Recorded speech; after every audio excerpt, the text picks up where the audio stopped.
Why hello there, Internet! My name is Thomas, and today we are going to explore how fake my British accent. I'm kidding. Today we're going to talk about quick rules to make your writing suck less, because I have been writing my first book for over a year now, and dear God, I wish I had these fucking tips. Here we go. Number 1. ING verbs are the devil. Trust me. Gerunds, verbs used as nouns, can be fine, depending on the context, but please, just try to stay away from ING verbs, especially, lumping them all together. They don't sound nice together. Just don't. 2. Too many to-be verbs sounds kinda amateurish. There's probably another way to get your point across with a single verb. 3. If you're an overwriter like me, you have redundant sentences. Trust me, you do. There is a much briefer and more efficient way to get your point across, unless your point is to have disgustingly long and overcomplicated prose. Otherwise, dear God.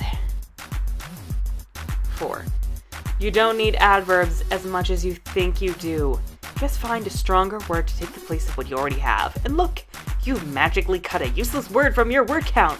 You're welcome. 5. Words like almost, nearly, etc. are most of the time unnecessary. If you're gonna go for a specific style, then fine, go for it. Use these words as much as your heart desires.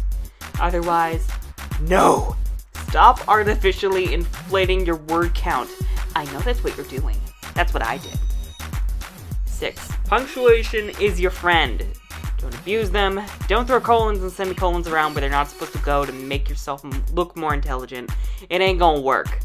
That said, sprinkling them here and there when they are meant to be used will be much appreciated. Oh, and learn the difference between a hyphen, an N dash, and an M dash. Please. 7. Filtering. Oh my God.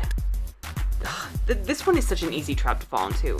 And, I was really guilty of this during my first draft especially.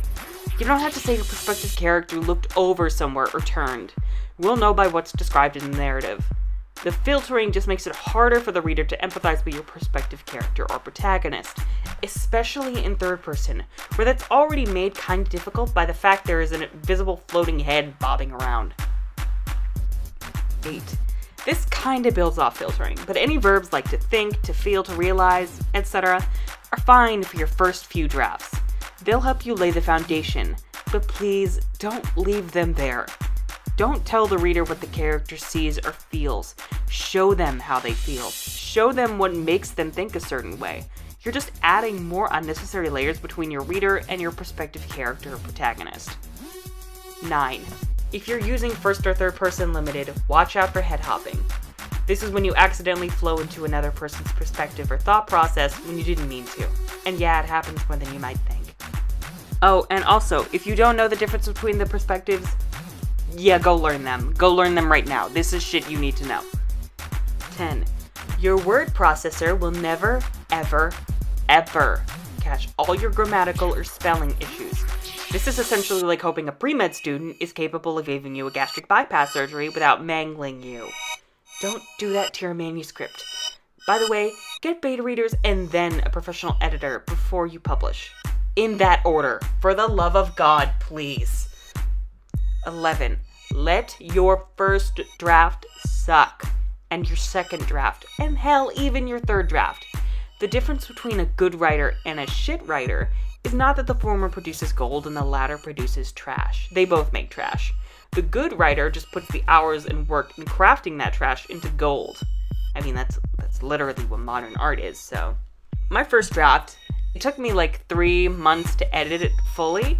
Oh my God, it was such garbage. I still think it's garbage, but that's because I hate everything I create, but it's okay if your first draft sucks. That doesn't necessarily mean you're a bad writer. And hey, even if you are a bad writer, there's room to improve. Your skills aren't going to be stagnant so long as you work at them.